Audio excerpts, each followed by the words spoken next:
So we think there's tremendous value in having a set of common standards that all institutions can work towards.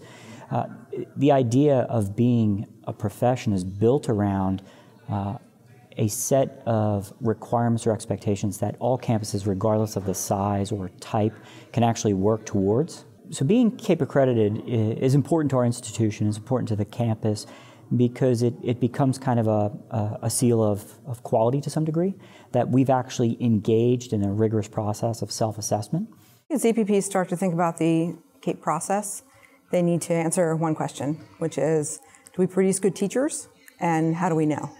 And then from there, they need to look at their strengths. So you look at their data, their evidences, what makes them unique, and then craft their story, around that, and not the other way, where you start with the CAEP standards and try and shoehorn your way into those standards, but rather start from your own place, where you know your story, and tell that story. One of the issues for me is I'm the data person. And so we have all these, additional programs, co-curricular activities, and they produce a lot of data. And so for me, one of my roles is to make that data collection efficient. And so, we do have a lot of data, but we have to figure out what's the most important and how to triangulate all the data together so that it tells a good story.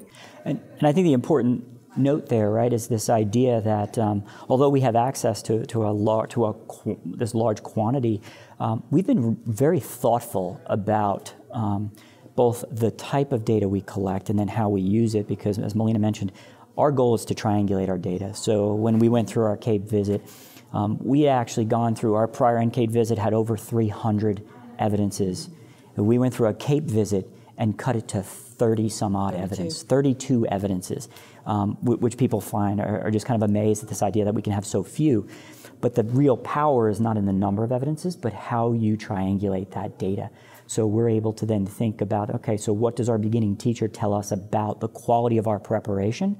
And so what does that, in conjunction with perhaps an employer survey and a graduate survey and a performance on something like the EdTPA, how can we collect these different data points and all point them in one direction about both areas of strength, but more importantly, areas of improvement? So that's what's important to us. One of the really interesting things, it's not from the student perspective, it's from the faculty perspective, is by doing kind of annual reporting where we triangulate the data for programs, faculty have really found a way to realize their own value. So I think a lot of the time they thought, well, I know we produce good teachers, but if you ask them why, they would just say, well, I just know because the students in my class are good. But then we provide data for them and say, this is how good they are. And then they're able to see it and they're able to think about that in a very different way. And so for me, seeing faculty really kind of embrace that continuous improvement model has been really great. Because we've had some faculty that really were not happy about moving to new standards and kind of thinking about that process, and now they're kind of the cheerleaders in the group that are like, oh yeah, I see why my students are so great, and now I can tell people why, and have data to support that.